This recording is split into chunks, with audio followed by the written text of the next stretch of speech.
everyone, I'm Dean Long, the host of Lifeline Podcast, where we are going to have deep conversations with changemakers from all around the world, working hard every day to make the world a better place.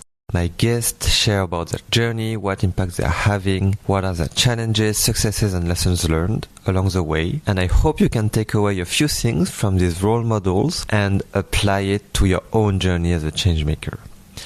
If you like this episode, you can share it with 2 of your friends, put a 5-star review or comment on Apple Podcasts, Spotify or YouTube, and of course subscribe to receive every episode and continue learning from all these role models. Alright, let's get started with today's episode and I hope you enjoy. I'm super excited today to welcome you into season 2 of Lifeline Podcast with a super amazing guest that, actually to be honest, Sochenda, you've been on my list for the last 2 or 3 years, but back then I didn't know you yet. I just knew you from the videos that I couldn't really understand, but Monoram keeps speaking about you. And I always share that in front of you to people, but it's a time when I ask people in the workshops I conduct, who is your climate role model?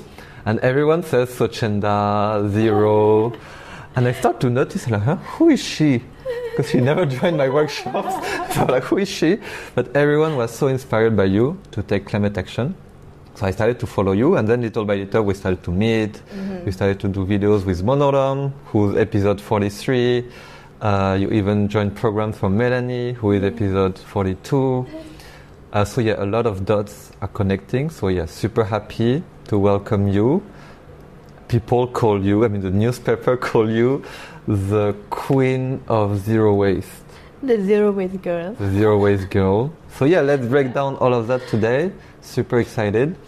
And I think just to start, maybe can you introduce yourself? You can take time, you can share anything you want, and we'll start from that. Okay. I'm now a little nervous. I hope you don't hear my heartbeat. So hello everyone, so happy today and super honored to be on Lifeline Podcast episode. This is what episode? It will be 44 or 45. Okay, 44 or 45. So I am Sochenda, an environmental content creator, or people call me in Khmer Chai Zero. So it just means zero waste sisters. So you just introduce, some people call me zero waste girl, something like that. Because I have been making zero waste content on social media since late 2018. So December 2018 till now. And people watch. They remember me from a video that I brought a big pot to buy a whole chicken in the market. And it was super funny, super, people like to see. And it's like, that girl brought a big pot to the market. And it got viral and people started to know me from there. And then, I kept making videos since.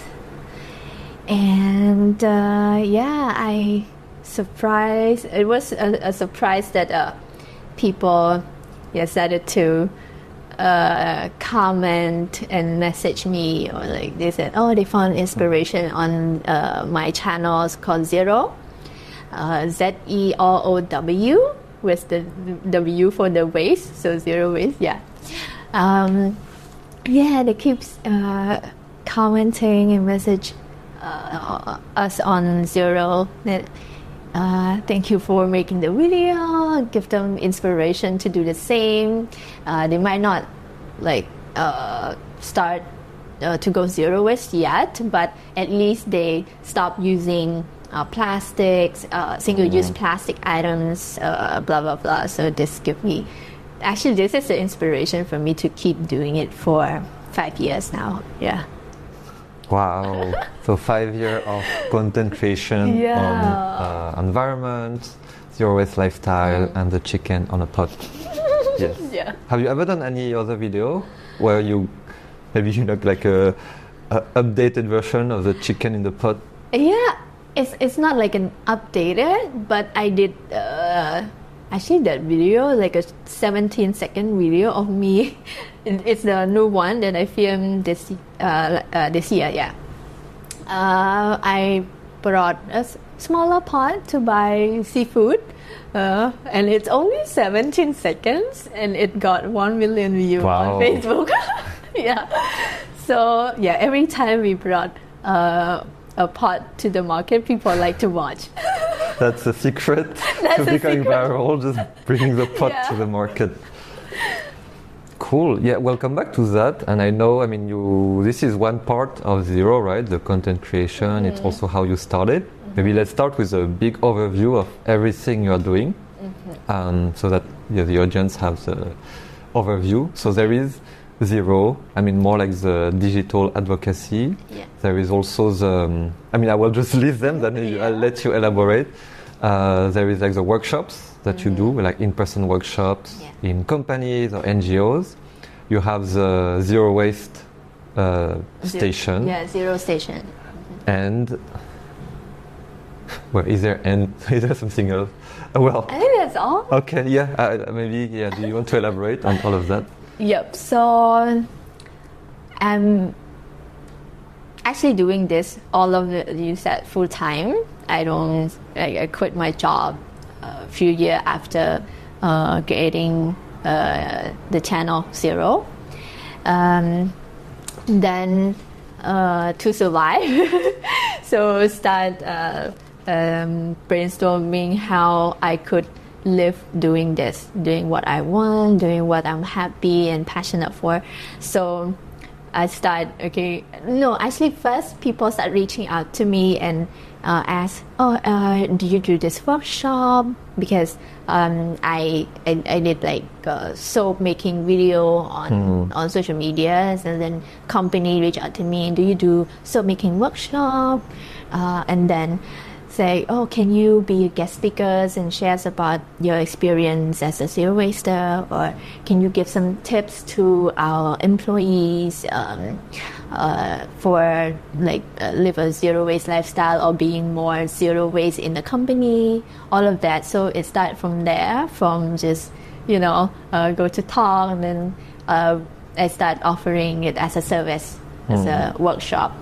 So that's the workshop. And then after that, sometimes as an environmental content creator, it's also can be tough sometimes to earn a stable income. So I was like, okay, what can I do more to a little bit more to be a little bit more stable with the incomes from this. So it's like there's also people on the channels asking when I do video sharing, I'm using this to reduce plastic. They would say, where can you buy it? It's not available in Cambodia. All of that. And then I said, okay, why not having like a zero waste shop for people to shop for those products after. So give them like options to live more eco-friendly lifestyle. So that's why that's how ZEROW Station started. So now ZEROW Station is a zero waste shop and refill station.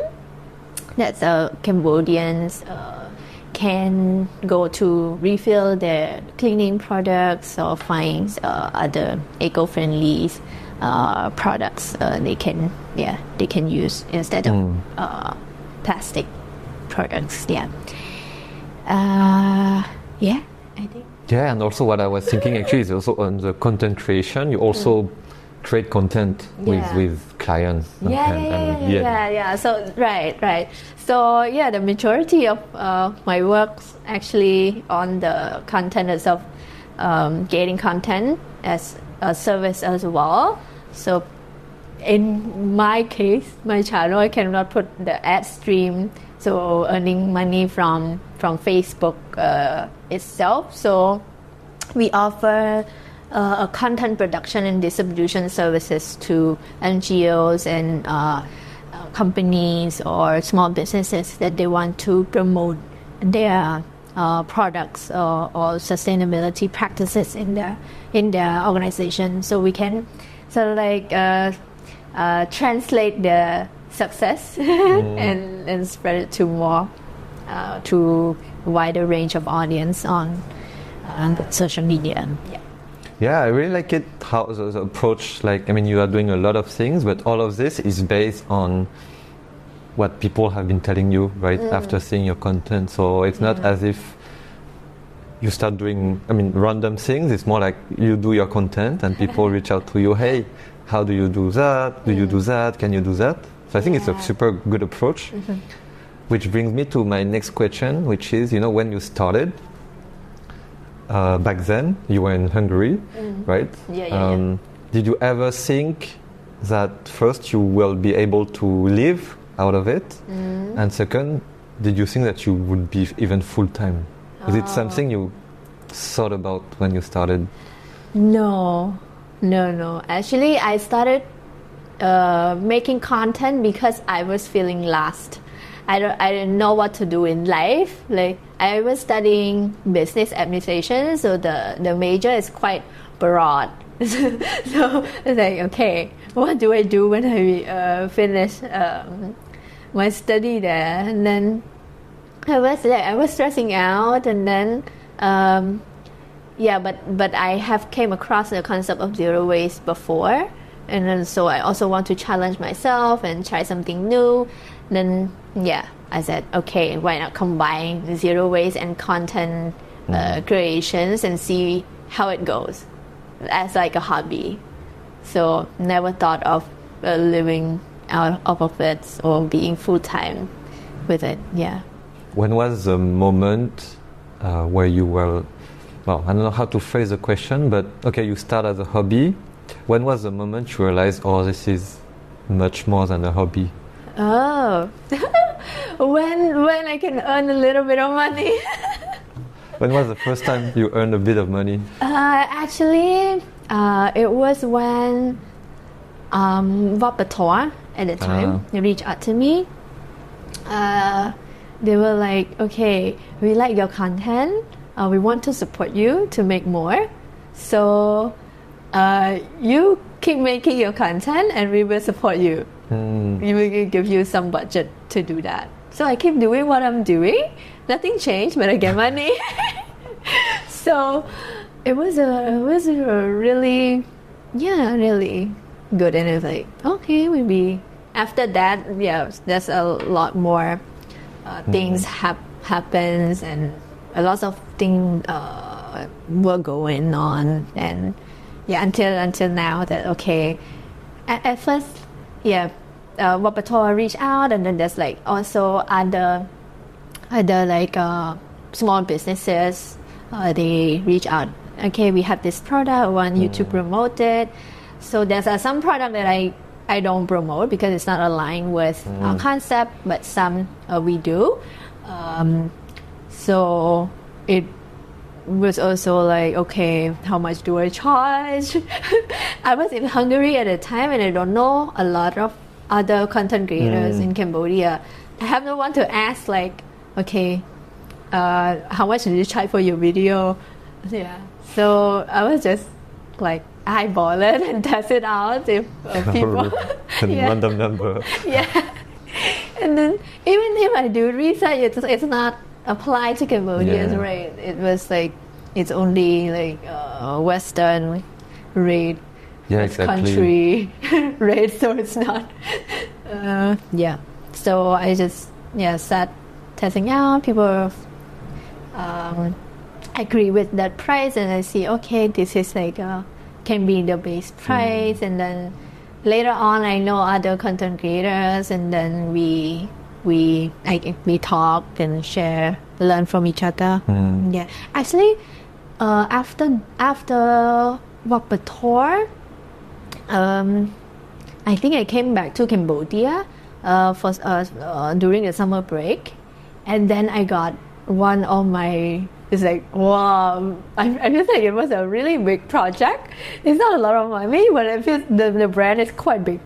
Can I mention brand here? Yeah. Okay. Please. We are free. Yeah. So, I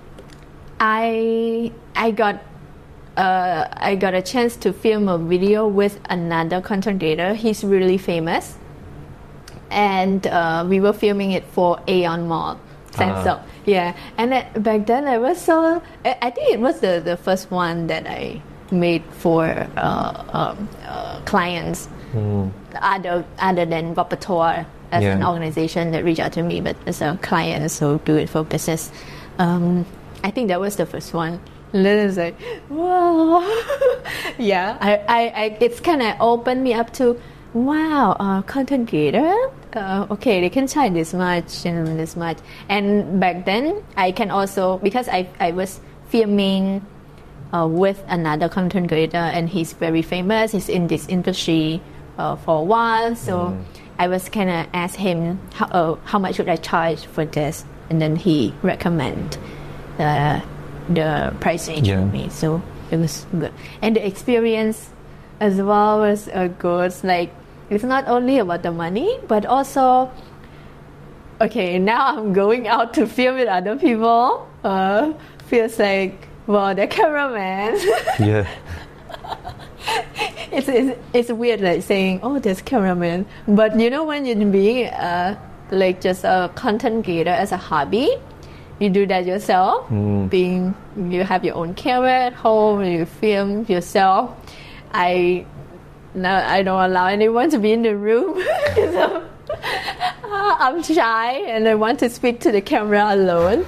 But yeah, when I'm going to shoot outdoor with other people, and there's cameraman and there's script. So yeah, it's not like script, but like information that we need to remember and to see. I love that. So it was fun. Wow. Yeah. And all of that, Wapatoa and Iron Mall, how long was it after you started? I think during like the first or second year. I think maybe second year. Yeah. And how was this first, second year when you were still thinking it was just a hobby? How did that year go? Did you have any specific objective for yourself, or it was really just documenting your zero waste journey? I think at the time I was just documenting the journey, and I don't have a clear vision or goal, or even like what's the income stream for me to live off of that. It was not clear yet at the time. Like, I know that okay, can earn some money, but it's not stable, and it's not that you have clients every month or every week or every day. So I still think I still have no like clear path to go, what I should do, what kind of services I can offer using my platform. Yeah, not yet. After like a while, a while of moments of broke. Being broke. Yeah. And why did you start with zero waste topic? What's did you care about it, or I don't know, you could do something about any topic where you choose zero waste? I know, right? There's a lot of problems in the world that we can start with. I went with zero waste because I came across the concept and the video on TED Talk, and I saw people live off like their jar of waste for years, and only can fit in only a glass jar, and that's really like put in perspective of how much waste I was making back then, and that ways of living is possible, being getting as less waste as you can and fit that waste into a jar is impressive, and it's interesting, and it seems like a challenge. And it's coupled with like content creation. Also, before at the same time, back then I was also like to watch YouTube videos. As simple as that. Yeah, so influencers creating contents, but never thought I would do it. I kind of had like, okay, I want to do that, but I'm so shy. I'm not gonna do it. But then, yeah, it's like one day I was like, okay, let's do it. Take it up as a challenge and see. So, so I went with zero waste. But why do you think I don't know, like, why do you think, I don't know, you see the YouTubers and you're like, oh, I'd like to do like them, but I'm not sure, like, I don't know why, because I don't know, I mean, everyone watches YouTube videos, right? So I wonder why you did the next step and tried to become a content creator. Actually, sometimes I also think about that question myself. Even with the concept of zero waste, the time when I came across that zero waste concept on YouTube video, we were watching it in a classroom, a group. So I was like, why everyone else in that room didn't go zero waste after? Yeah, only you. Yeah, only we. I think I didn't go right after I watched that video either. So it was like, I think a year after that video.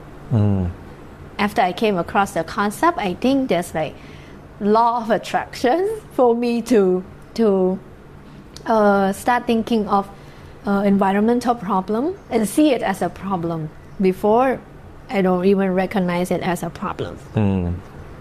So plastic bag now is not plastic bag, just plastic bag anymore, but it's actually waste that I throw it away and it still be there somewhere.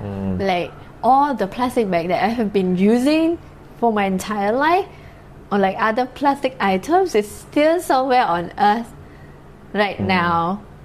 Let me think about it. Yeah, it haven't gone anywhere. It's only like out of my house only. So something like those things. And then I start to also like following people, zero waste people online, and then I keep seeing those content, and then I think these accumulated within a year. Then, yeah. And what was your first video about? Oh, on Zero, on my channel. So cringe. It was about repurpose a t-shirt into cloth tissue.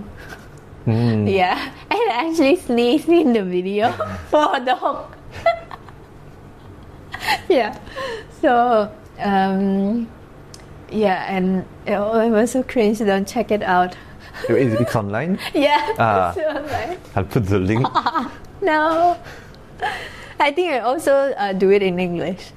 The first video. Oh, okay. Yeah, I think I did. Because I was like, I'm not sure if I should do this for Cambodians only, or I want to be making the content in English for everyone on social media. So the first one I did it in English, but then I was like, no, I do it in Khmer instead. And you already knew how to produce the video, or you have to learn like everything? I have to learn everything. I think my first ever video that I edited was the one I think I was traveling somewhere, and then I came back. I just tried exploring the iMovie app on my phone, and then I just know how to drag and drop the footage and cut, split, put it together, put the background music, and then I can export it. And I was like, wow, I can make a video. And I was like, feels like, okay, I know everything now. And then I just start making putting clips together. But it's like that video. It seems really small project, and only like a few skills to learn, like cut, split, drag and drop the footage. But I feel like that's all the basics that I need. And then I start watching like a tons of YouTube video how to edit video and use like Final Cut Pros or Adobe Premiere Pros or like other apps. Yeah, I start watching lots of video, and then I can use on edit on my computer. And when I want to do something, for example, I saw people put background music and they lower some part, they lower the music down, some part is up, some part is low, so it adjusted based on what we want. So I said, okay, what to do? I search on YouTube. I say, okay, people put caption. What to do? And I just search like each and every thing that I want to do, and then I think for a while then I learn all of that. Yeah. And are you still learning now? Yeah. A few years later? Yeah. Or you know everything? No, I don't know.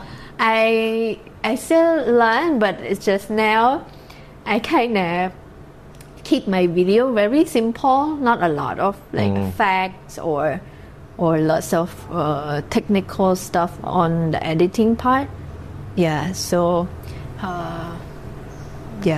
because actually I also don't want to be too complicated on that either. Yeah. And your first video, it had the good like reach and stuff? Good reach. Yeah. I think it was a good one. And no, I think it was a couple hundred views on Facebook, and I think I shared to my personal account, and then people were curious about me checking it. So yeah, not the first one, not really good, but it's a start. But then you are still motivated to continue. Yeah. Still. Okay. Still, I wanted to delete it at first after I clicked publish, but right after? Yeah, right after I wanted to delete it. But my husband back then, he was my boyfriend. He was like, no, keep it there. See what happened. Yeah, people who are curious about my life already seen it. So even if we delete it, they already watched it. So let's see. Yeah. So I was like, okay, cool. I'll make more. And then did you keep doing it in English, or when did you switch to Khmer? I think the second video I switched to Khmer. Why? I think my English not that good, and and I feel like all the viewers are Cambodian. Oh yeah, so what's the point? Yeah, and yeah, so it's like, okay, maybe it's like being a bit more niche. It was like if we go international, but English, but we compete with a lot of people around the world. But in Khmer, I'm alone. Yeah, exactly. And during this first 1-2 years, so you know when Wapatwa started to contact you, would you say you were already famous a bit in Cambodia, or they not really yet? I think at the time there are some people already know me. I got some video viral already. That's why they saw my video, because I don't know them before they reach out to me. Yeah. The first viral video was a chicken and pot.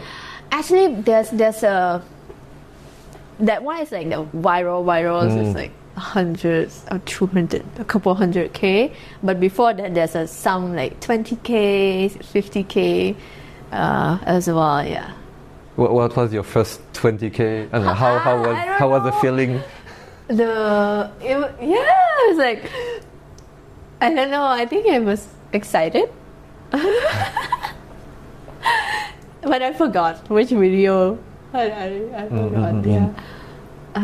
But I think the growth was like steady, like okay, and then 10K and then 10K. Okay, so you could see it coming, sort of. So, something like that.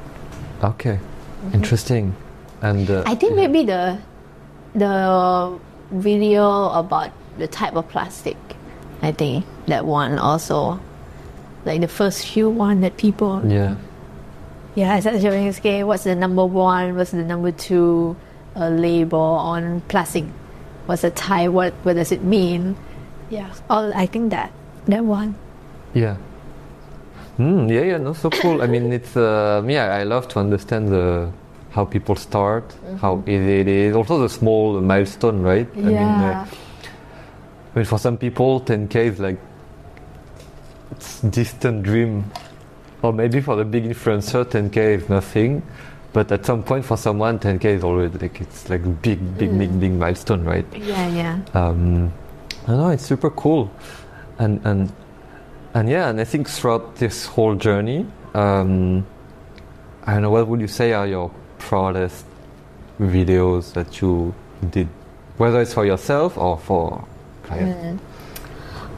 Actually, I like a lot of video that I make, especially the one that later on when I know how to use the camera, when I know how to edit, and then I feel like I myself have like a taste that I can make it interesting. I know how to cut like the storytelling. Sort of. So I have that in myself. So I'm not sure which one. If I were to choose one, I don't know. But I found myself sometimes I keep watching my old videos and I just watch each one and one. But the one, I don't know, proud of maybe the chicken one, because a lot of people remember me from that. But there's also like the soap making ones. It was not. So you made your own soap? Yeah, but it was like the first try. I feel like my first try of making soap. It's not that I'm teaching them to make it, no. But it's like, okay, I saw that this is the way to make soap, and I don't even have a proper equipment. I think if people were to follow me, it's not good. I didn't put any like recipe for people to follow because it was like I wasn't sure if it's a good. I did it the right way or not. But I was just testing it out. Like, okay, I watched how to make soaps online, and then I tested out, and then it worked. And then people like it.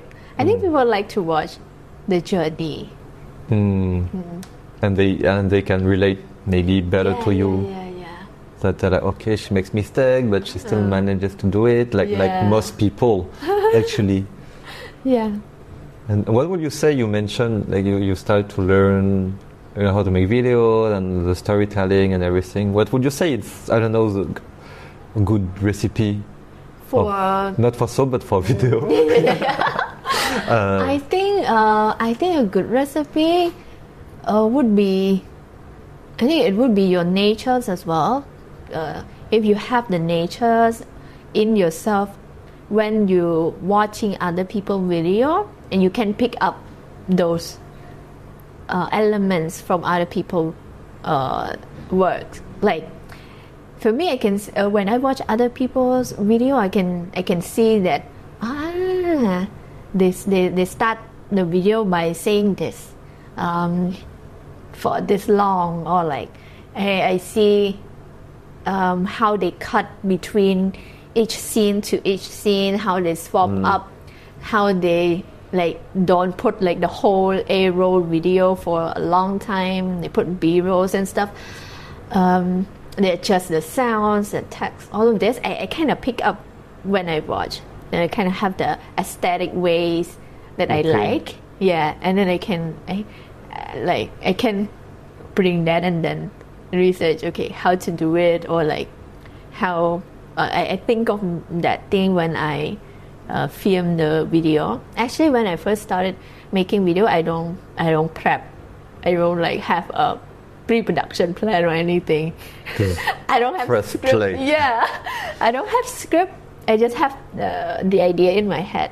It's like, okay, I want the video to be like this, and sometimes I don't even have the idea. I just record, and then when edit, I can drag and drop it and play with it to make it interesting.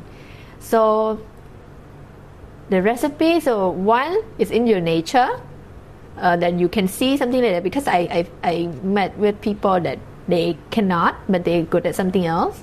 But yeah, so like I think it's different. Some people have the intuition. Yeah. But I think this can be learned as well. So if we learn, we be aware, we see, okay, what are the things, what are the technique, all of that, we can also learn and start to be pay more attention when watching others people's video. Yeah. So I learned like from YouTubers how they make video. I learned from documentary, say how they do it, vlog style, how they do it. So I guess kind of, yeah.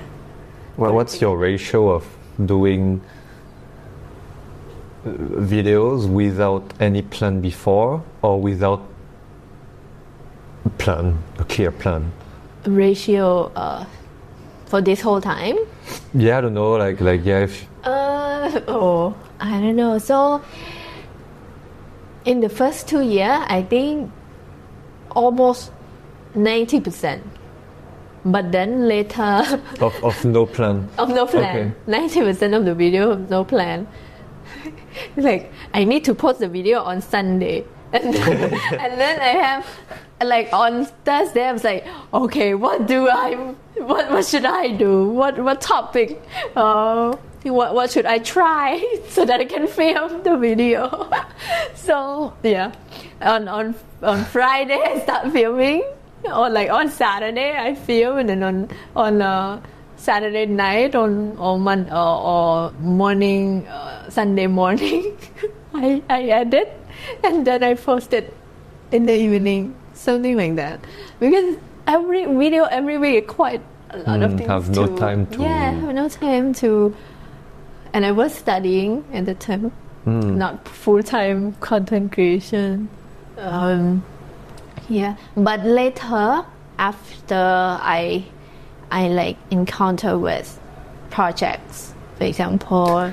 They ask you for the plan. They ask for the plan. They said, okay, you need to submit the plan. So yeah, that's when I started making plans. But then, if you have a plan, let's say, I guess a plan is like, okay, week 1 this topic, week 2 this topic. Would you still? Could you also mention many videos? You I don't know. For example, me, I've been experimenting a lot with videos and even like random travel videos. But I really have no plan. I just record whatever. I don't really think through before. And I just record random videos. Then when I'm editing, I just realize all the videos don't go well together at all. So I started to look some tutorial storytelling, and one of the things people say is like, you need to think about it a bit before the scenes and stuff. But I'm really bad at this. So I wonder if you still sometimes you want to record something and you don't really think about the scene, you just go, but you can naturally.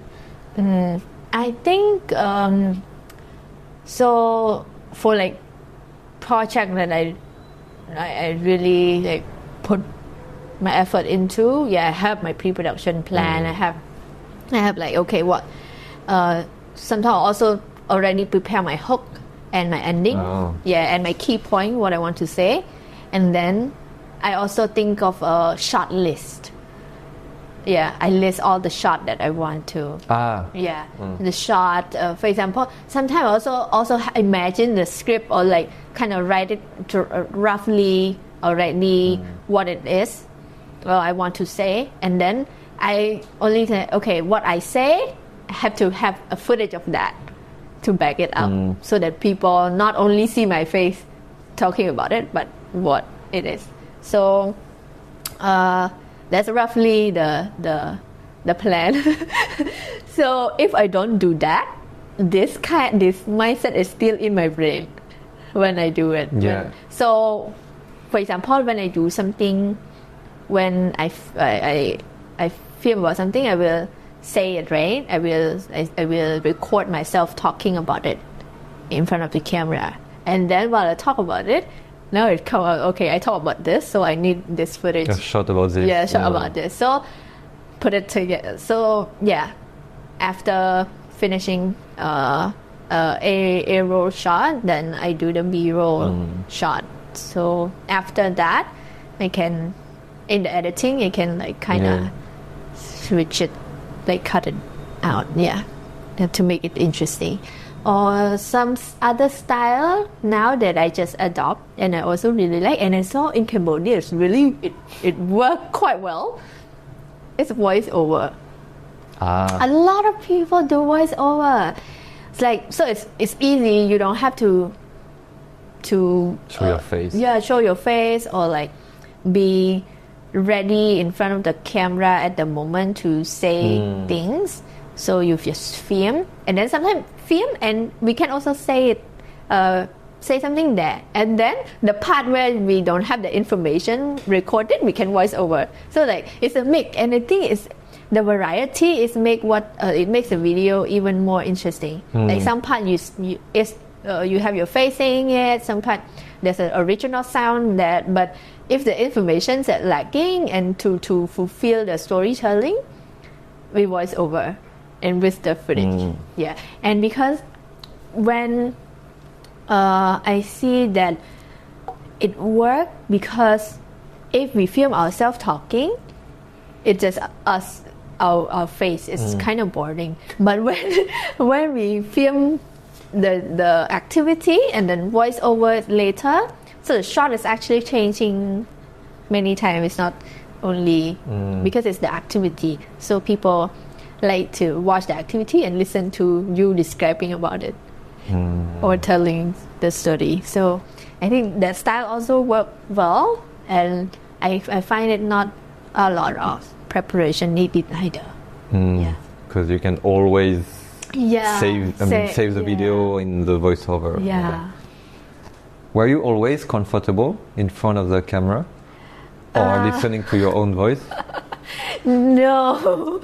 At first, like I record. I think the first video was like 100 times. I don't know. I'm just exaggerating, but yeah, I keep record. Like I say, hello everyone. No. Again, hello. No. So I re-record just myself saying hello so many times. That's how, because I'm not comfortable in front of the camera. Also, listening to myself is also cringe. Until now, some video I was like, no, that was so cringe, but some is okay. Yeah, it depends. Yeah. And now, do you think you take less shots because you are better, or because you learn to let it go? Both, actually. So the more I made video, the more video I made, the more comfortable I am in front of camera, the more comfortable of, saying things I want to say, or like conveys my idea into sound. So more comfortable. It's reduced the time shooting, and also the other one. The other one is because it's also part of what I'm thinking about when I'm recording Lifeline. Usually I record the episode, and then in post-prod I will record an intro. But it's like a 2-minute intro, but sometimes it takes me like 1 hour. Yeah.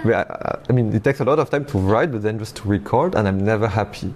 I always have a small thing, but now I learned I'm a bit better, but I learned to let it go. That is never gonna be perfect. Yeah, I think both. Yeah, I'm more comfortable, and also I learned to let it go as well. Like before, I was also like, oh, I don't look good in the camera. I don't like it, so I re-record it again. Or sometimes like, oh, my hair is like this. You didn't like Richie. Sometimes he helped checking the camera. Like, okay, good composition already. Okay, it's recorded. Sometimes, yeah, because there was time when I say like everything and then I look at the camera, it's not recording. Yeah, or it's like I'm out of frame, all of that. Yeah, so there are times when, I don't feel, I feel like, oh, I don't look good in the camera, or I don't say it perfectly, and say I cringe myself, or so many things. But then as many videos went by, I think I learned to let it go as well. I don't care much about too much. Still cares, but I don't care too much about the way I talk or how I look. Or sometimes I can always edit it out, the and pass all of that. I also like to cut it out because I don't want people to like go through all the past. Yeah, so. Okay, yeah. No, it's a good lesson. It's hard. It's a good thing to learn. Yeah, it takes me quite a long time. So. And do you think it's only by doing more and more videos, or did you find any tips or advice to help you? I think do more and more video I think that's my best tip. Because at some point, you just get used to seeing your face, and you're like, we will get used to seeing our face and listen to our voice, and also I like, okay, so what? Like, if it's wrong, just cut it out. Don't try to make just one take perfect. Sometimes, because I tried, and then sometimes, okay, it doesn't work. Just cut half from the other clip and the other half from. That's how exactly. I make it. Yeah, so. And at what point did you become full-time? When you did Iron Mold, were you full-time already? How did you take that decision? So I think after I came back to Cambodia from Hungary, I was working full-time for a company, and then for around a year, I'm like, okay, I cannot focus, and I feel like I want to make more video, I want to do more, I want to do like series of video, I want to go filming in places, and I want to fully focus on that. That's the time when I quit my job and do it. And at the time, because I also had like a contract with an NGO, so they also support me producing content on waste management and climate change. And then I said, okay, I have this contract for a year already, so I can quit my job and do this. Yeah, but the thing is, I need to keep finding more contracts. Finding more contract, which is hard. Yeah.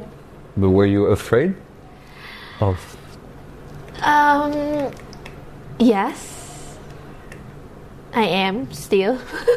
But I always think that I can always find job if I want to. I can, try to find job and go back to work full time if this doesn't work. Yeah. And I mean, I'm sure Richie, your husband, supported you a lot. But I wonder, like, when you take the decision, okay, I'm quitting my full-time job to be full-time content creator, what do your parents or friends? What do they think? Okay, so my parents, they don't I mean they up to me. They don't say they don't really tell me, okay, you should work and have full-time salary, but they kind of, okay, it's up to you, and okay, because you also have contracts, so it's not as if you just start, there's nothing, you can show them data, contract. Yeah. And Richie, he's a full, supportive person. Even himself, he don't work full time either. He also a kind of person who can follow my dream, I do what I want, even I don't have money. So he always also support me to do that. Yeah, and he's more of a risk taker than me. Okay. Much more. So you have an example to follow. So I'm kind of also lucky that people are being supportive around me. Yeah. How many followers do you have now across every platform? Now on Facebook, I just passed 80K. Wow. Yay. And on TikTok, I think around 56K. Yeah, on other platform only a couple of thousand. So I think around 13, is it? Yeah. 130,000 followers in total. And how does it make you feel? I don't know, you wake up, you're like, I have 80,000 followers on Facebook. Of course, it's not a million, but 80,000 is still, I find it huge. But also this big number is very hard to relate. Whether it's 80,000 or 1 million, for me I cannot relate I don't know. It's hard, big numbers, but does it make you feel anything special? I feel very appreciate all the followers, each and every person. But I think the numbers, I can think, still feels like the amount of followers is one thing, but also the engagement itself is more meaningful to me. For example, sometimes I saw other creators that they have only, they just started and they don't have a lot of followers yet, but the engagements are super. We can see it's 1K view video, but the couple hundreds of comments and likes. So this compared to me this is bigger. So it's not only amount of followers, but amounts of engagement. How many percentage of that follower actually engage with the contents and actually following you? Yeah. So then I think that is bigger. Do you need to become obsessed with all this data, or it's okay? I think there are times when I obsess with this, but you check all the time. So I still do that when I post my video, especially when it's doing great. So I keep checking, how many views I have now, I keep checking it, and it keep increasing. It feels good. Yeah, it feels okay. I want to make more video. But this also has a bad side. When my video not doing great, and click on it and say, okay, why I don't have a lot of people watching? And it's even more pressured when the content is sponsored or it's a supported a video. It's not a happy moment. But does it still happen that the video might not work? Yeah. Especially now, I don't know what happened with Facebook, and I actually saw not just me. So I think just recently as well, like some of my videos, some got the 17 second got 1 million, and then the next one got 800 views, and then yeah, and then I was like, why? What happened? So I think Facebook algorithm keep changing. So now I feel like it's not based on recency anymore. They're based a lot on retention, like how long the audience watch your video and engage with it, and the consistency that we post the content. Yeah. So and yeah, I saw other creators that they have a lot of followers, but their engagements and view drop. Just like me. I think it. But it's hard happen. Because you are feel like because these apps and algorithms change all the time, and they don't really tell you. I mean, no one knows really how it works. So you're really dependent on all these algorithms. I mean, it must be very, very. Yeah, it's very stressful. I mean, it's hard to it's hard to plan. If one day you have 1 million, the other day 800, then you're like. Yeah, it's tough, and we live depend on this. It's another level. But that's why you started to do all the other activities. I think because I faced that period. I think it's still sometimes, but this last few video that I posted was doing good, and so I think it worked. What I assume that before I was not consistent with the amount of posts. Now 2024 that's my commitment to post one video every week again. Oh yeah, every Sunday? Not every Sunday now. Every week, any day of the week. No, actually first every Monday, but now I was late, so now every Tuesday. Yeah, but I think the date's not very important now. I think, but consistently, at least 1 or 2 video per week is good. Yeah. So and then I now start seeing my last 3 video and getting a good result. So I think it might work. Yeah. If it's not, I don't know the next video. I can't tell. But yeah, so far after this. After I start making it consistently again, I see the result. Yeah. And if do you before the refill station? I know even with the refill station, but do you get the chance to interact a lot with your followers and see them? Not a lot. And also see the impact of your video. I mean, I guess you see in the comments and everything. Yeah. Not a lot. I think I'm better at that. Community engagement. We used to do a Zero Fam program once. It was during COVID. We did it online, but still we see we call face to face and engage. But then I found it a bit exhausted. I found myself I feel exhausted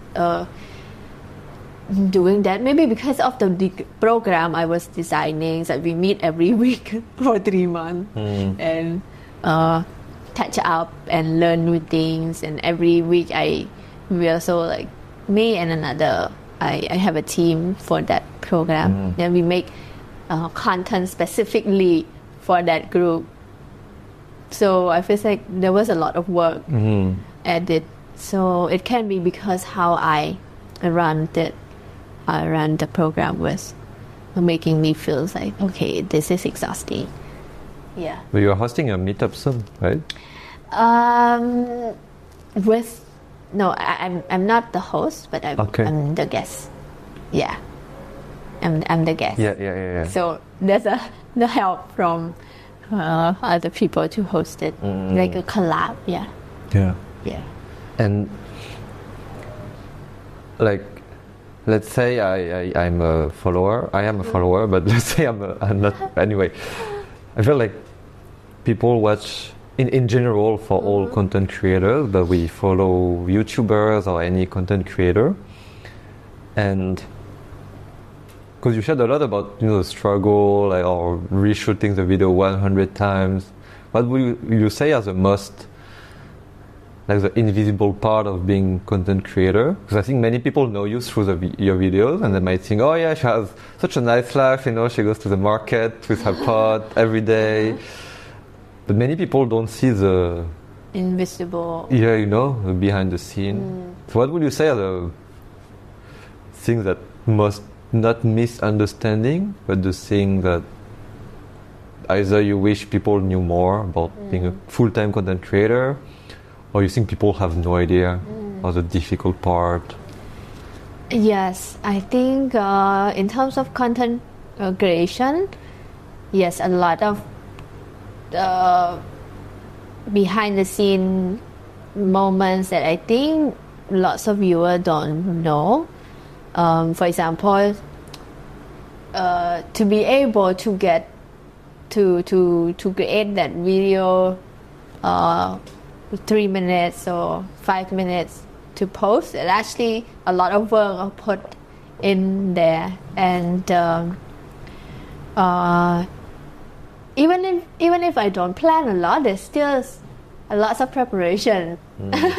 For example, even if I want to film about like a cooking video, if I cook, not film, would be like half an hour to an hour. But then if cook like 2 hours of cooking, and sometimes the food will be cold before we can eat, because we need to get the shot before we can eat. So these are the things, and there's a lot of effort put into making content itself. And in terms of being zero waste, it's also, I think people look at me and then feels like, oh, I use 100% zero waste, and sometimes I feel very kind of feels like guilty. I feel like, no, there are also some moments that I'm not zero waste, and for people to see me on screen and think that I'm 100%, it's I feel like, no, I'm not, and saying that I feel like, so I'm a hypocrite, This is also a thing. It's like at my home, if you look at it, not a zero waste home at all, because I live with my sisters and other members in the house. So I can only do my zero waste for my own thing, but other members, they're not. And I don't want to be, okay, you have to do this because I'm doing this, No one. So yeah, it's something like that, and I was like, I feel when I say I'm not 100%, because I also think of things like, okay, I'm not riding a bike, which is already not 100% already, because lots of emission coming out of my motorbike, and sometimes I also ride a car. Not sometimes, also a lot of the time as well, with family, ride a car. So I think this also count being a zero waste. This also count, not only plastic and waste in general. So that's why whenever people write in the comment saying, you're doing really well, I cannot do as you, or like I'm trying to actually, just my recent video that just got viral, lots of people comment something like that, like I'm doing it too, but not 100% like you. They say something like not 100% like you, and then I'm like, no, I'm not 100% either. And when people view me as 100%, I always feel like I don't want people to think of it that way. I don't know. And do you feel like, I don't know if it's now or later, but do you already feel, I don't know if you go outside, since you are, you know, I mean, you have a lot of viral videos, so maybe people can recognize you in the street, and they do, but do you feel like you have to pay attention to, I don't know, what you're doing, or do random... Okay, so far, I don't think I'm that famous. When I go out, not a lot of people recognize me. So there are some that recognize me, but I think I don't really. Do you want to pay attention to reach this level of famousness? I don't know. I'm not sure, because I don't want to be like, oh, I cannot go anywhere because I'm too famous, you know. I don't want to feel like that. I want to still want to be free and have some privacy. Is it something you can control as a content creator? I mean, I'm not sure. I've never been that famous. No, I mean, I think it can be, but sometimes people, I saw people like, okay, when they get very famous, they cannot go to places with lots of people. Because I assume, and then, I mean, you can tell me, but as content creator, in your case, the end goal is getting more and more engagement, more and more followers. But is there an end? Like, do you aim to have 1 million followers, 5 million followers, or maybe you have no... 5 million, I never thought of that yet. My goal is not there yet. It's like, I think maybe to 1 million would be something, but I don't know. I don't see myself reaching 5 million. Maybe I'm too... I'm not that ambitious. I don't know. It's. I mean, sometimes it's hard to think. I mean, it's. But then, is your big dream 1 million followers, or is it something else with ZEROW? I think not. Maybe not the number of followers. So, but my dream is to consistently have people engage on my channel. Instead of like having a lot of followers and have no one engage with me, I would be more happy to have like a lot of engagement consistently. That would be better. Okay. And like how... So I wanted to go to the reforestation and stuff, but maybe we can not close the content creation chapter of your life. But I don't know, I'm sure many people have thought about becoming YouTuber, content creator. I have a lot of friends who are trying or would like, or become TikTok influencer or whatever, but producing content. What would be some of your advice for them? I think try to find a topic that, like, choose a topic that you're passionate for. I know that a lot of people now want to make content. Some people want to make content because you can be famous. Other people want to make content because to put like ads and stuff. Not necessarily mean they famous themselves, but they want to earn income from that. Become rich. Become rich from that. Some people want to actually just share what they do and spread information to, or like valuable information to other people. So I think there's a lot of purpose, but I think what stick and what make each content creator unique is do something that is what you're passionate for, not just random stuff that the market is booming for, or like the trending topic, but something you're passionate for and you actually want to do it. I think that would stick better, because content creation, I think throughout my experience there are ups and downs in creating content. So if we're not doing something that we actually want to film, I think it will be, during the tough time, it would be difficult to keep doing it. So find a topic and stick to it, and don't care about too much of let it go. learn to let it go, and keep doing it even if you feel uncomfortable. That will be one point it will be better and better after we do it for a while.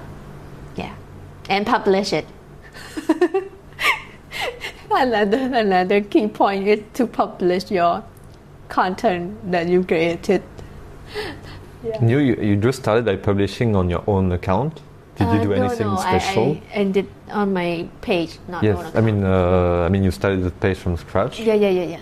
But did you do anything else than just posting on your page? Just posting it. Okay. Yeah, just posting it at first, and then later on. Very organic. Organic. Yeah. How do we know if it's the right topic for us? If you feel happy doing it, I think it's the right topic. And okay, that's maybe it's a bit more specific. The content is valuable, either it's valuable, entertaining to the viewer. So it feels like the contents that for my channel personally, that when I post and people like to watch, is something that they can, if it's like it's valuable to them, and or either like an entertaining content for them. So when they watch, they get something, and then they get information, tips, or they get happier like watching entertaining content. So we should offer something.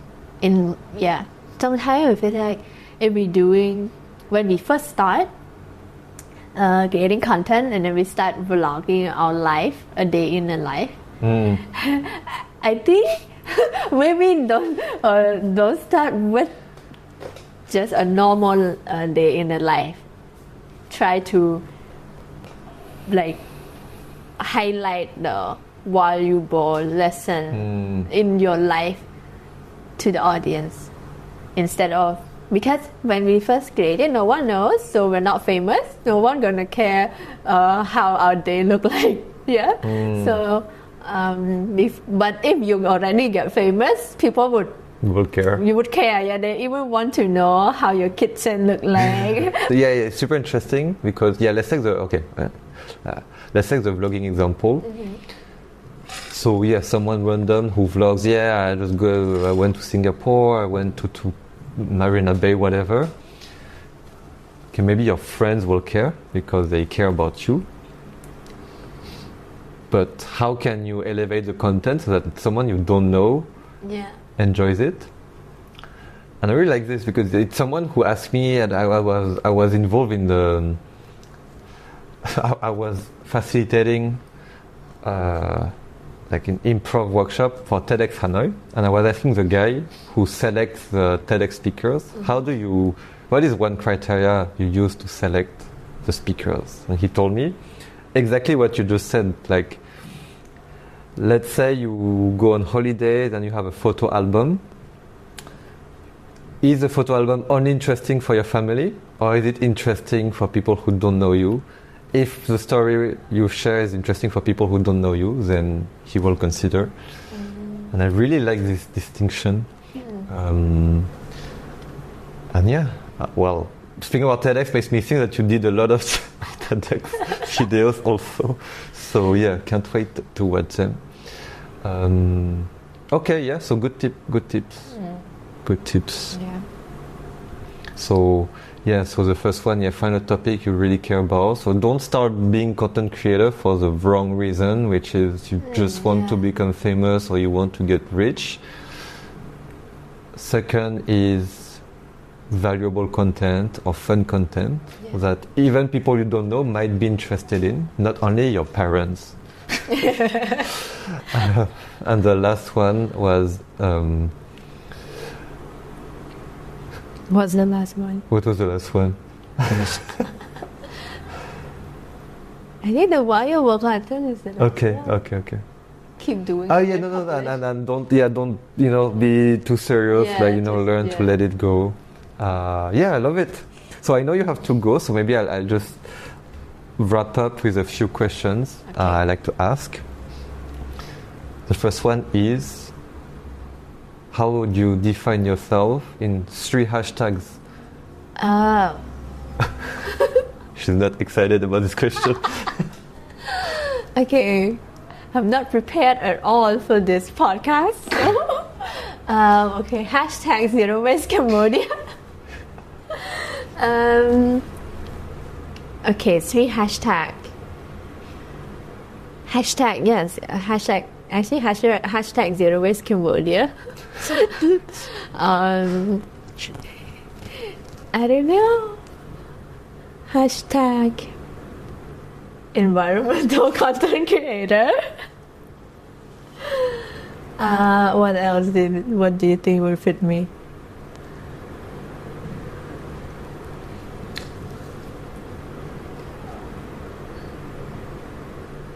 Well, I can just think of the title of your talk in the Youth Collab Summit. It was I Am Bored. I am bored. Yeah. Which I think is good. Yeah. Also, Yeah. Listen to. You can listen to my speech soon, maybe. Which will be on Zero page in English. Yes. The topic was I was bored. It's a quick teaser. Yes. I mean, you shared already, but you didn't share so much about the I am bored part, I think. Yeah. Yeah. I was sharing about the fact that I always said I'm bored all the time, and it's actually true what I said when I was a kid, when I was like around 7 to 10 to a little bit as a teenager till teenager, keep saying that, and then until you are not bored anymore. Until not bored anymore. What happened? So you can find out in the 10-minute speech. 10-minute speech. Yeah. And through your video, through your personality, but through the way you make your videos, how do you want people to perceive you or remember you as? So I want people actually to remember me, or like after watching my video, I want them to feel confident saying no to creating waste. Like, for example,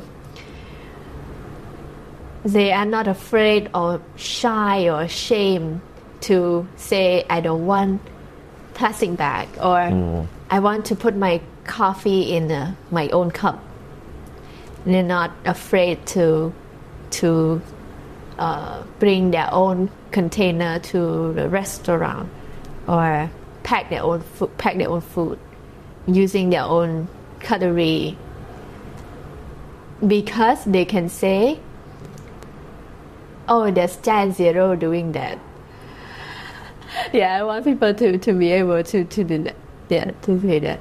So they're not just weird alone or something. It's like weird it's not supposed to be weird. This is good. This is what we're supposed to do. But some people still think, okay, why are you doing that alone? So they're not alone. That's me representing this community. Yeah. And they can always say, no, yeah, Chai Zero do that. Yeah. Yes, it's so cool. I really love it. It's like you as a pioneer. You test stuff for people. Yeah. You go the long way, but you build shortcuts for everyone, and you empower people to say, oh, okay, if she brought this spot to the market, I can do it also. Yeah. Right. And it's super cool. Super cool. And it's also, I feel like, but I like it because, in the movers community, what I always like to share, and the feedback we get a lot is, and sometimes it's with the example of bringing the box to the market, but that someone told me, I was going to the market, I took my own box, and my friends made fun of me.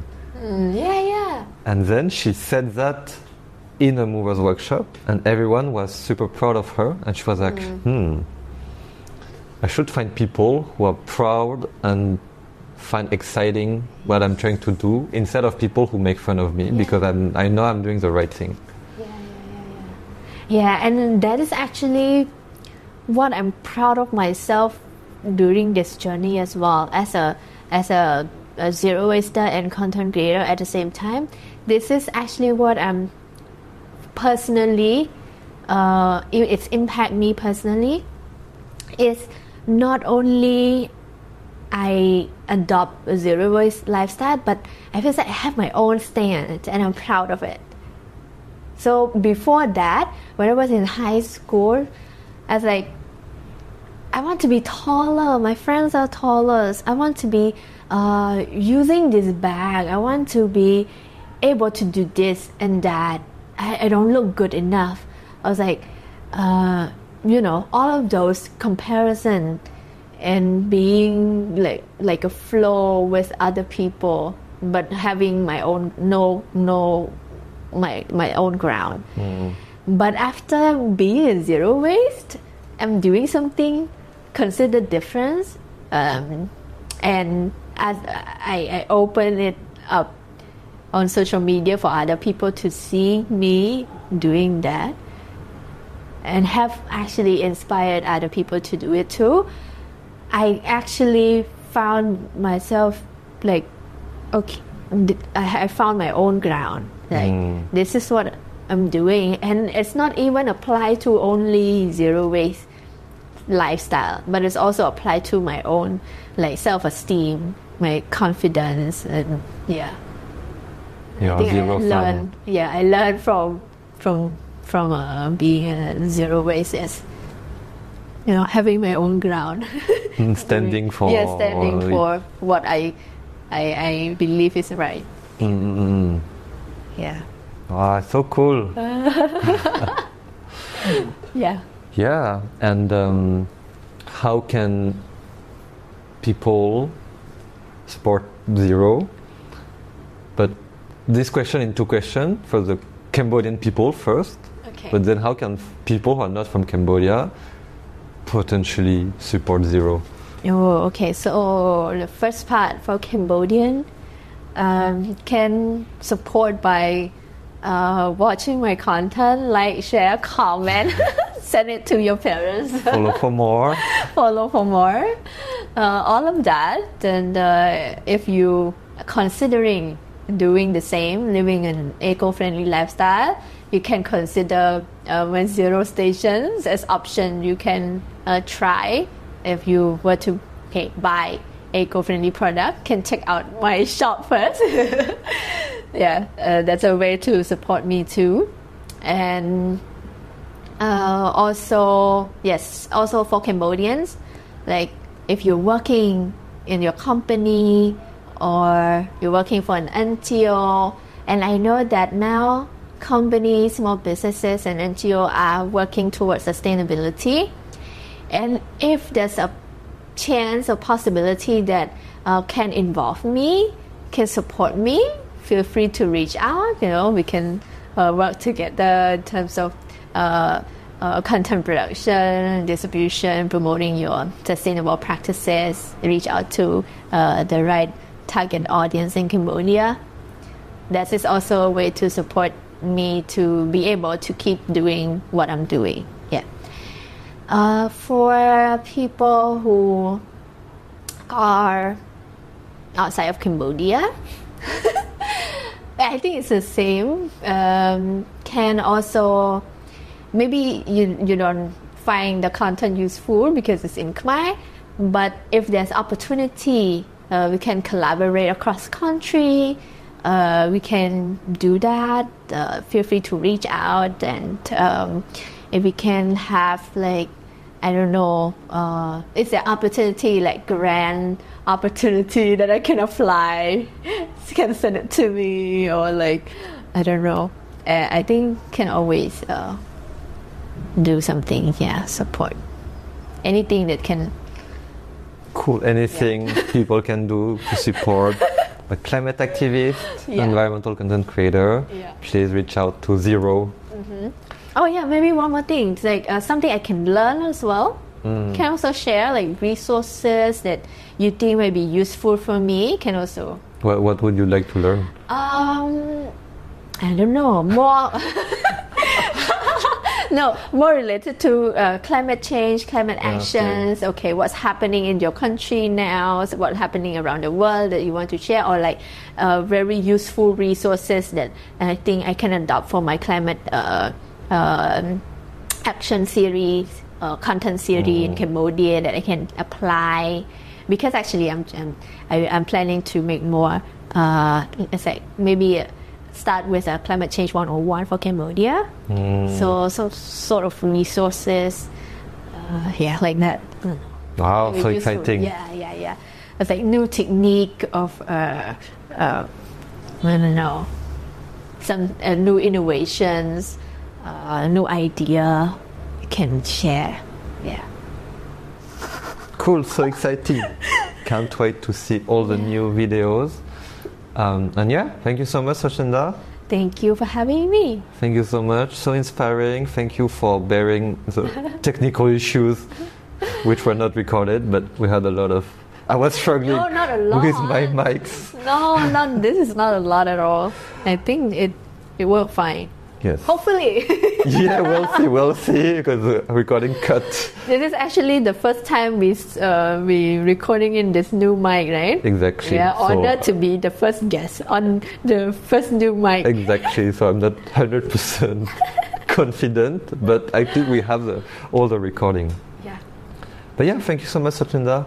Thank you. Good luck for everything. Yeah, thank you. You too. Thank you.